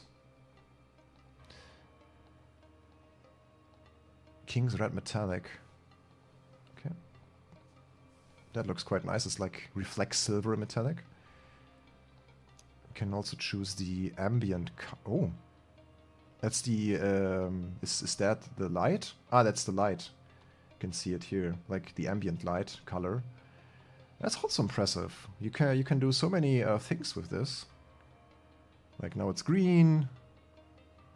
It's interesting that you are able to do that. Imagine now these like AMGs with all sorts of interior lighting. You can basically make them look like a streaming studio of your favorite crazy live streamer. Then we got also different alloy options here at Volkswagen. 40th anniversary wheel. And this one also in a solid color. And the cool thing is you can change all of that if you have purchased the car. I can also quickly show you that maybe. because we still have our Honda S2000s. If we go back here, we can customize our vehicle, and then it would also allow us to change more stuff even. Like now we can go for a custom color, and what I really like is that you can also change the finish. Let's see, let's make it an apple, like a green apple. And what I really like is with this finish options. Look at that. You have gloss, high gloss, Satan, not Satan, but Sautin. We can make it Satan. Matte, metallic, satin metallic, Satan metallic, matte metallic, pearl. And if we, for example, choose metallic, you can also define the amount of flakes, basically. And now you can see if we even like the clear coat, if we can make the clear coat a bit rougher, so it's... And if you go like, yeah, if you reduce the roughness, you can see also the effect of your flakes. If we add a few flakes in here, which is quite nice. Yeah, that looks a bit... I think the roughness should always be like around 80 to 90, so that the paint looks somewhat realistic. But you got so many options that I haven't seen before in a racing game, like defining basically these different layers of the paint. I know that there are a few, for example, in Forza and also in Gran Turismo, you can do a lot also with. What now would be a nice option would also to add, like in Gran Turismo 7, add basically the OEM paint styles that they have in the game. That would be nice. That I could now basically choose the Seneca blue from Lotus to put it on my S2000. That would be a super cool option as well. But this is already a lot of fun to play around with. I just wish that for these like pearl effect and also metallic, that you can also choose basically. That would be a nice add-on, that you can choose the shade or the color of the flakes. That would be crazy. Because some specific metallic finishes, they have... There's, for example, a Subaru color, like their metallic black that they had on the Imprezas in the early 2000s. They had a black metallic with little gold flakes in it. And when the sun shines onto your paint, it sets like a little golden shimmer to it. So things like that would be amazing to have as well. But yeah, so yeah, when we purchase the car, we can do several more things. Right now, mainly with the body color, I would say. But what we can also do now is changing the wheel color. That was not possible when purchasing the car, so we can now also go a custom color. Like if we want, for example, yeah, what would be a nice complementary color now, like yellow. This is the most beautiful S2000 that you will see this week, that's for sure. And so far we also don't have to pay for that, which is quite nice. So yeah, this is the dream spec S2000 as I would drive it daily. This wheel color in combination with the exterior color is absolutely beautiful.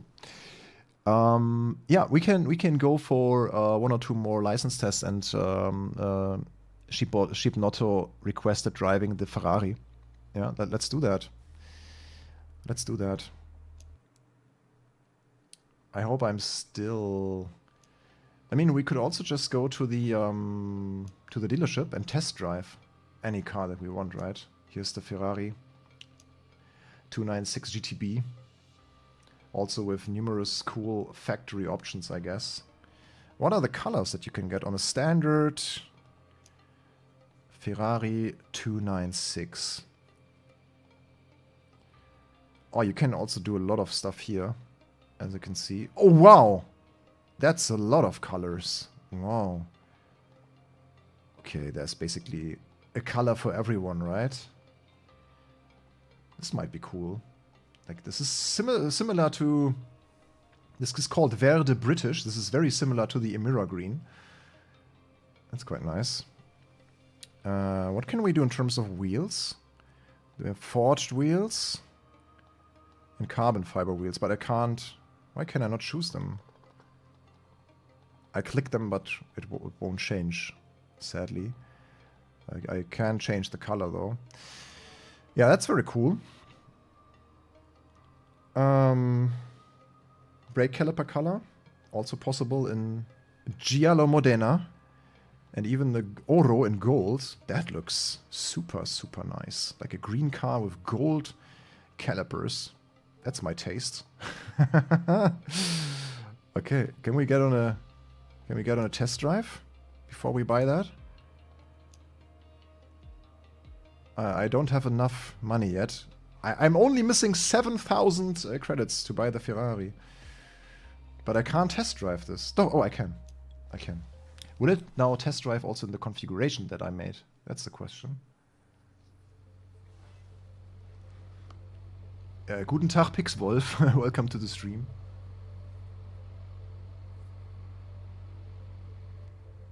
Yeah, so John Barrel asked if online is enabled, will my customization save? Yeah, it will. It should stay now, technically. Okay, so we can't drive our car in the configuration that we made, but just the standard version. Let's try that.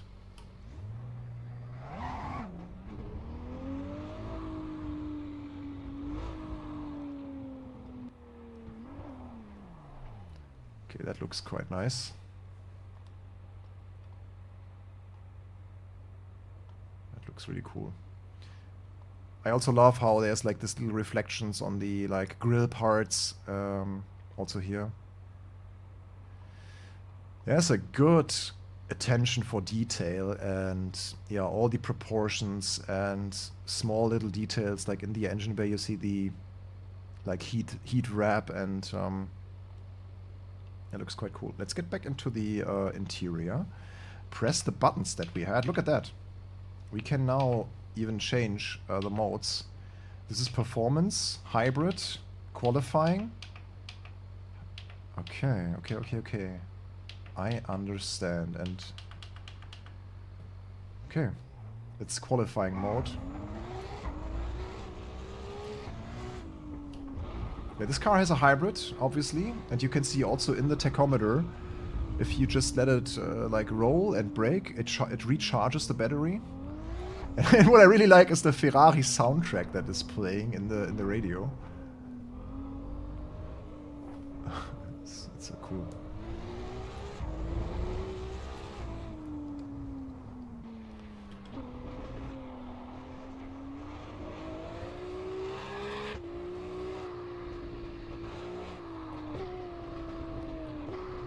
Also like the vision of the brake lights. And this is also cool to have a REV LED in your steering wheel. Bit gimmicky, but cool. But there's some noise from the engine that is a bit weird.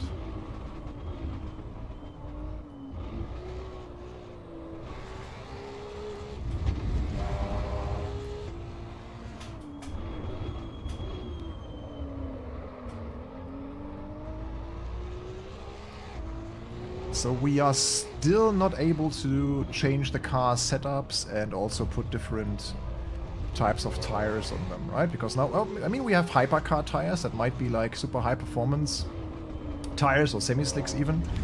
So these cars usually come with like Pirelli P0 stuff or semi-slicks or Trofeos even, like Pirelli Trofeos. So they have quite grippy tires usually from the factory. But yeah, that's good fun. I think you can now just play around with stuff and buy your cars and customize your cars, and it will all be saved. That's the main purpose of the update. Let's get back to maybe also the special events, because they are also... So this is the driver profile. Yeah, you can just get your name here, your age, and that kind of stuff. I think you don't have to put your age in, right? Will they allow you to... Because I don't know if everyone's open to... No, you don't need to. Your age is optional, and you obviously don't have to put your last name in here. I think it's optional for privacy reasons, kind of, right? yeah, you can do it like that, and you'll be fine. Okay. Well, then let's get to special events. There's a hot stints in these like beautiful sports cars, and then there's also a hot stint in the Porsche at Mount Panorama. Okay. Let's see, because this seems to be at night. Let's also look at the night impression quickly. Okay, so this is just a time trial, right? But this is how it looks like during the night.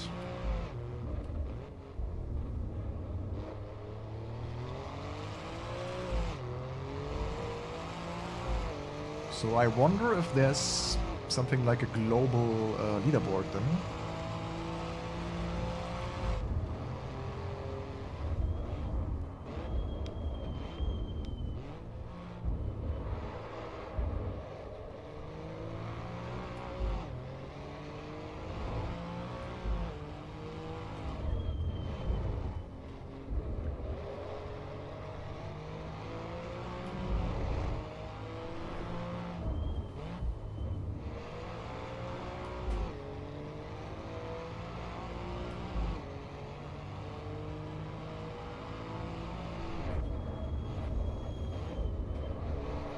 So Emily had a video, the top 7 cars of the Assetto Corsa EVO Early Access, and I think this was her favorite car. And I kinda see why.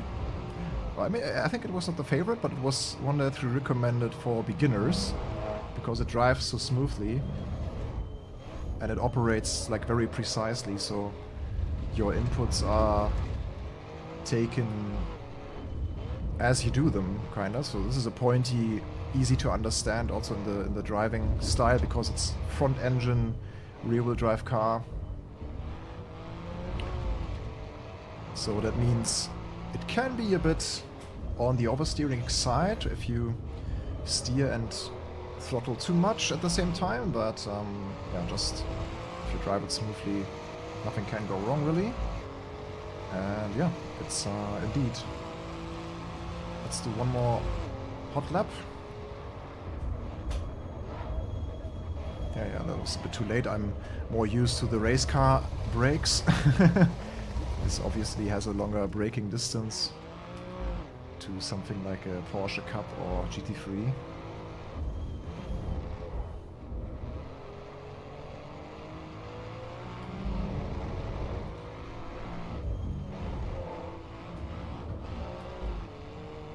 But, oh yeah, okay, I was on the, oh, that hits quite hard.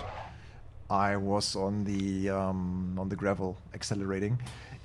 It feels really, really good. So with my Alfa U Symagic wheelbase, the sensation that I get from the car and also how the steering feels, that's really, really promising if we still consider this is version 0.1.5 and they implement so many things still. Peter! Thank you, Peter, for subscribing. Welcome to the stream. Yeah, any more questions, guys?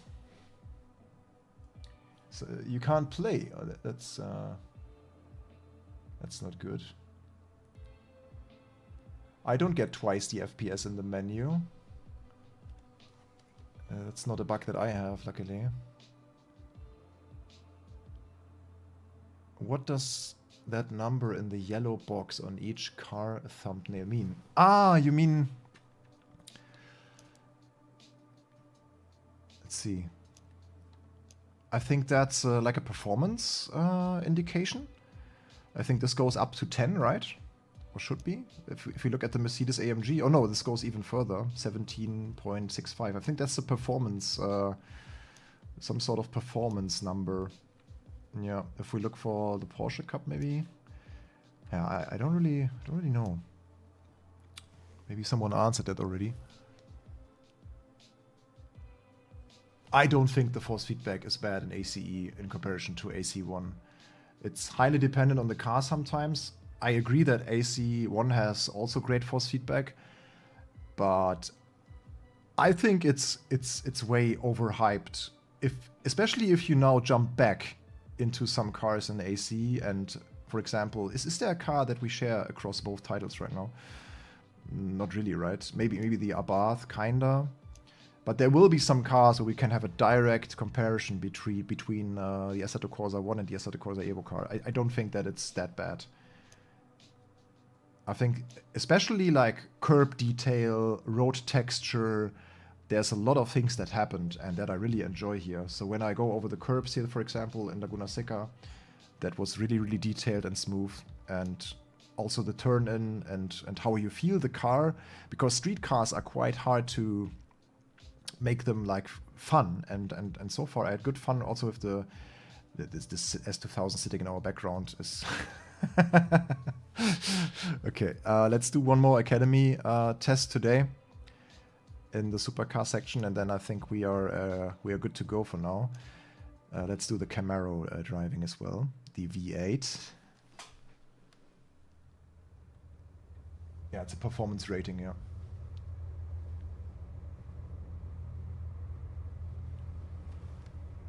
Okay, let's see. Oh, that sounds beautiful.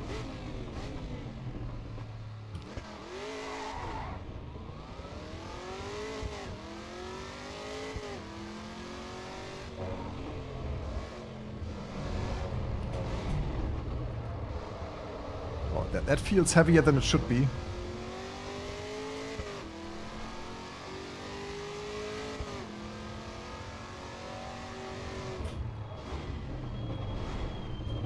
I think the Camaro, what does it weigh? Like 1,600 something? 1,700? It shouldn't be that much heavier than the Alfa, right? Can someone maybe look that up? Like weight from the Alfa Giulia GTAm to the Camaro ZL1? Because you would think that a V8 muscle car weighs way more, but these cars aren't that heavy. And it feels a bit too heavy for me, to be honest.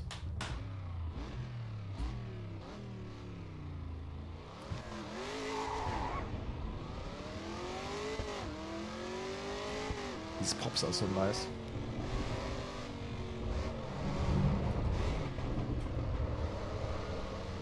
I mean, also the tires are stone cold, so yeah, maybe.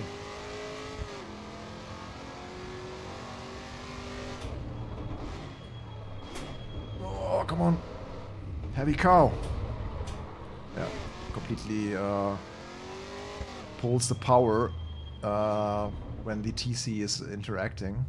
Yeah, that car should feel a bit more light, I would say, but that's something you should always keep in mind when driving here. Just look at your tire temps.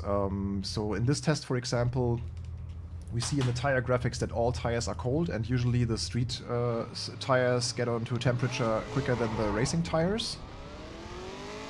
But yeah, before you, for example, complain about a car being floaty or feeling bad, just make sure that you get your tire temperatures into operating window before you're really judging the car's behavior, because in the first lap it can feel a bit weird and floaty.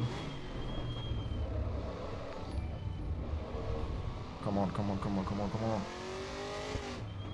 Okay, let's I really want that 2-star at least, so let's try again. And thank you for the next subscriber, Domino 4TV. Thank you so much for subscribing to our YouTube channel. Yeah, you're right. With the shifting. Yeah, I really, for Assetto Corsa EVO, I really need to get back to a some sort of 6-speed and also clutch setup.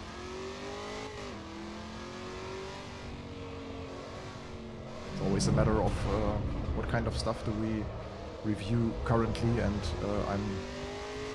I'm using the Cinemagic Alpha U right now for the next one of the next reviews. Oh no, that was too much steering. Yeah, this car feels so heavy. Wow, it's remarkable.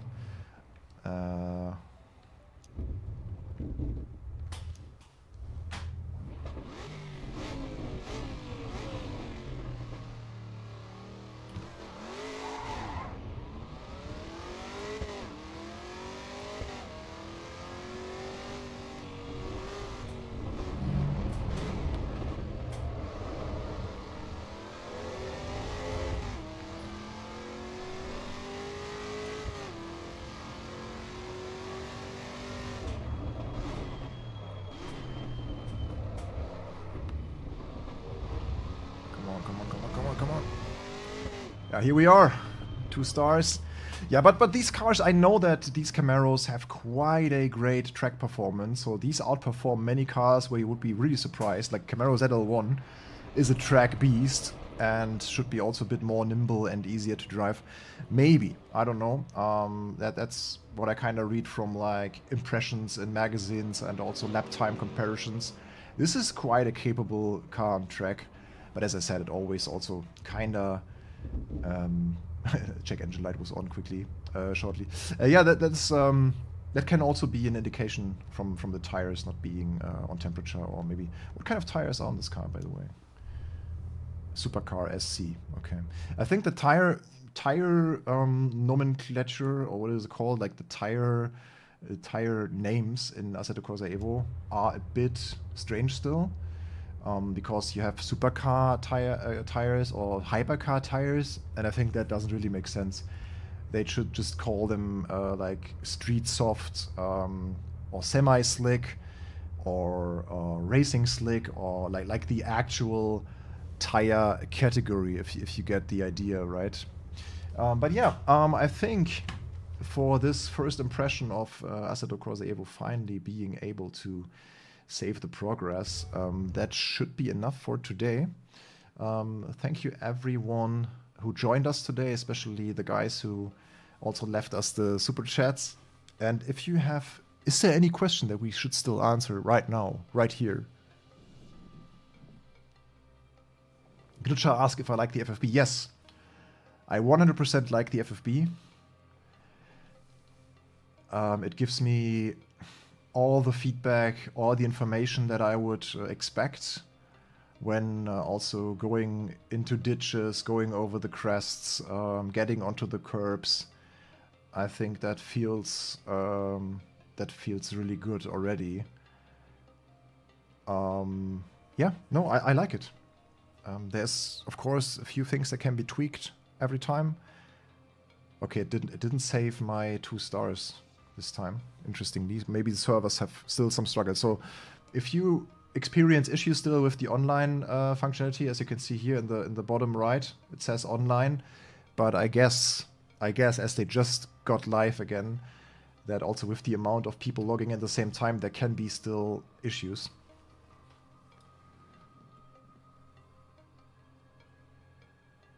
Yeah, new tracks and cars will come. The first drop will be rather soon with 2 additional cars and also the Fuji Speedway. And then there will be a second content drop, I would say, in like 3, 4, or 5 weeks from now. There should be more content drops.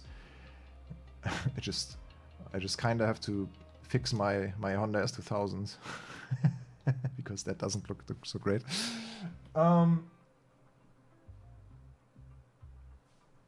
Yeah, the tread wear. Yeah, Jason, you're right. The tread wear of the tires is also it's not always the information that really classifies the grip and temperature window of a tire, but it kind of gives an indication that's right. Especially if you look at like road-going street tires.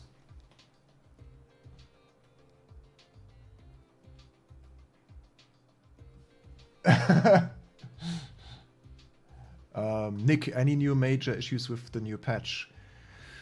Yeah, so some people still seem to have problems getting the login done and saving the progress. So be a bit patient, wait maybe a few more hours or until tomorrow and try then again. And I experienced that the triple screen performance is still not that great. So with like close to ultra settings, I can easily get up to 140, 150 FPS on the single screen.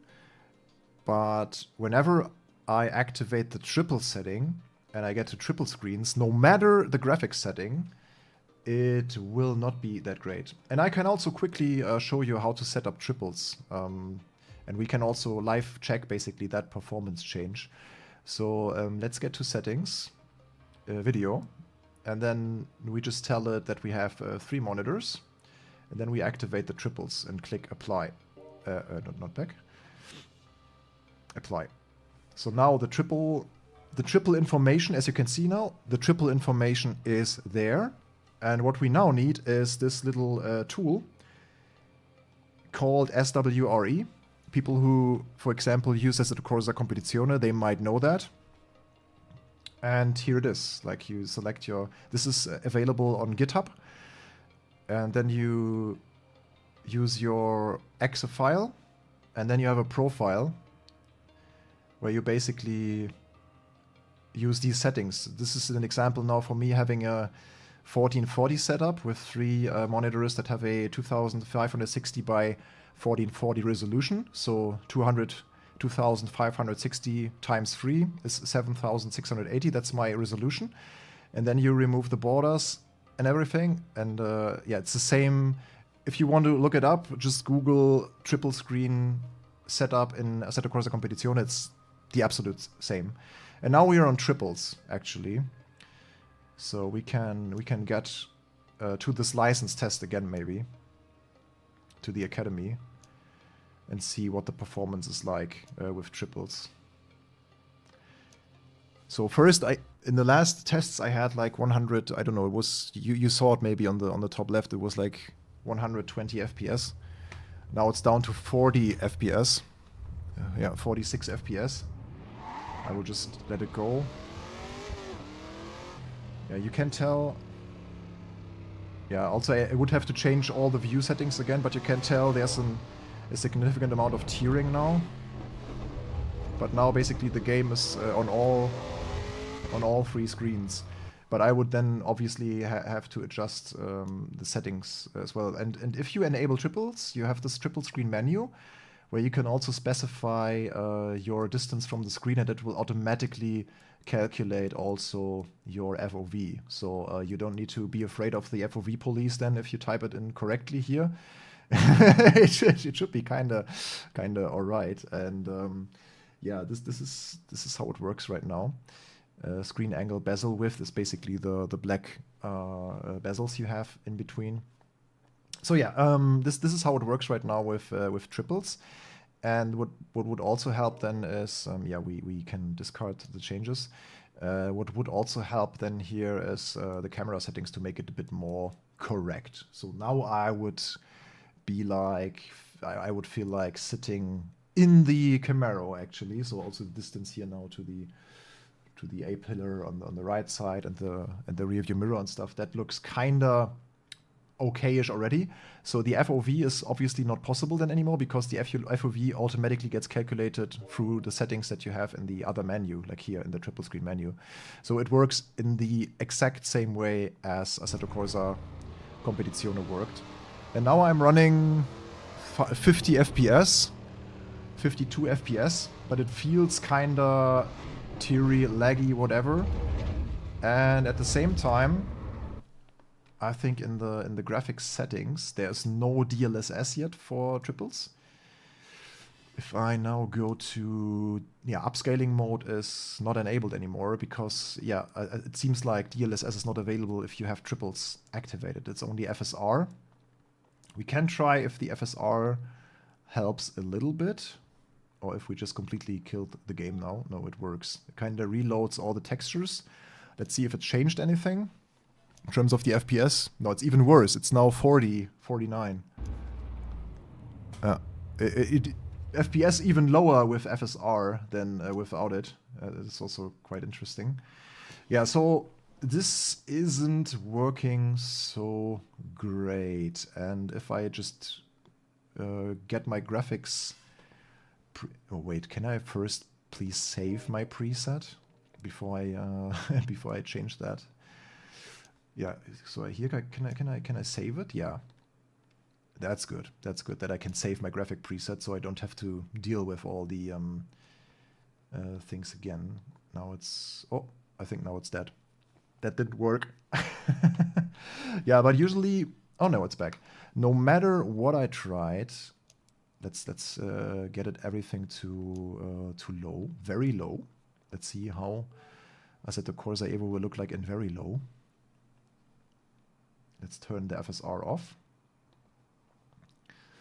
And look what kind of FPS I would get now. Remember, I was close to ultra settings on a single screen with 120 plus FPS. By the way, I have a 4080 graphics card. and 5800 X3D AMD chip.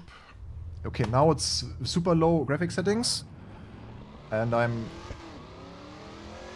at least getting 90 FPS. So okay, it's because before the patch, no matter what I changed, it just yeah, was never above 60. So at least get a little bit more now, but it's not super well optimized yet.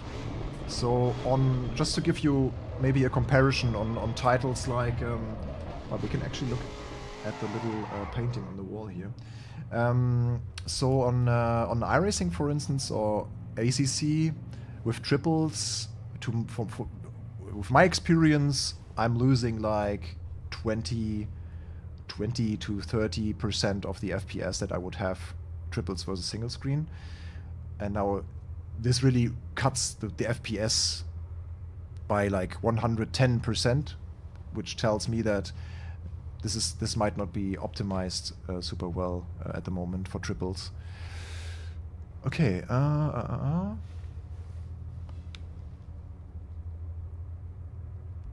The FPS limiter, I think, yeah, we don't have an FPS limit, right? The limit is at 240. We can turn it off and maybe get back also to, but that shouldn't affect it then, I guess. Let's see. Can we now load our preset? So that these were my settings that I used before the change to the triples. Great, that works. That's good. That's really good to know. Okay, let's restart the license test. No, it's still the same. Didn't change too much. I'm looking to the left because there's the FPS indicator. No, that's quite laggy. 48 FPS now. So that's basically more than half of the FPS lost compared to triples, which is a very high impact. But I guess this will also change once they support DLSS upscaling also for triple screens. Then it might change. But I think they already mentioned that in one of the coming updates there will be further triple NVR optimizations. Oh, GB thinks the Honda S2000 sounds worse now. Yeah, I think it was an improvement, especially the VTEC now from 6000 RPM.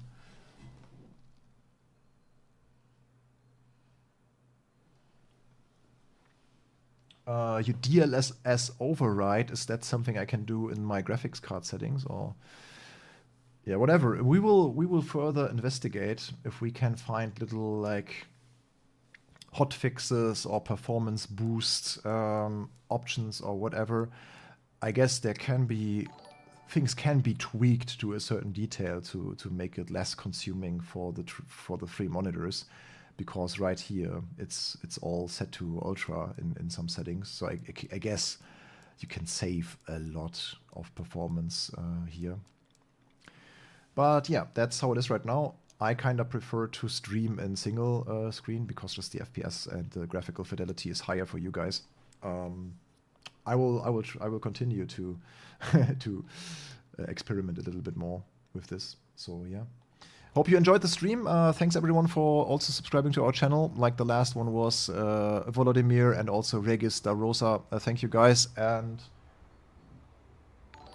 yeah, exactly. That's what I was showing, that DLSS not available for triples yet. Yeah, thank you everyone for watching. Also Sean for the sub, and see you in the next videos this week. Hope you enjoyed that first look at 1.5. Yeah, enjoy the rest of the week, and see you in the next videos. Bye bye.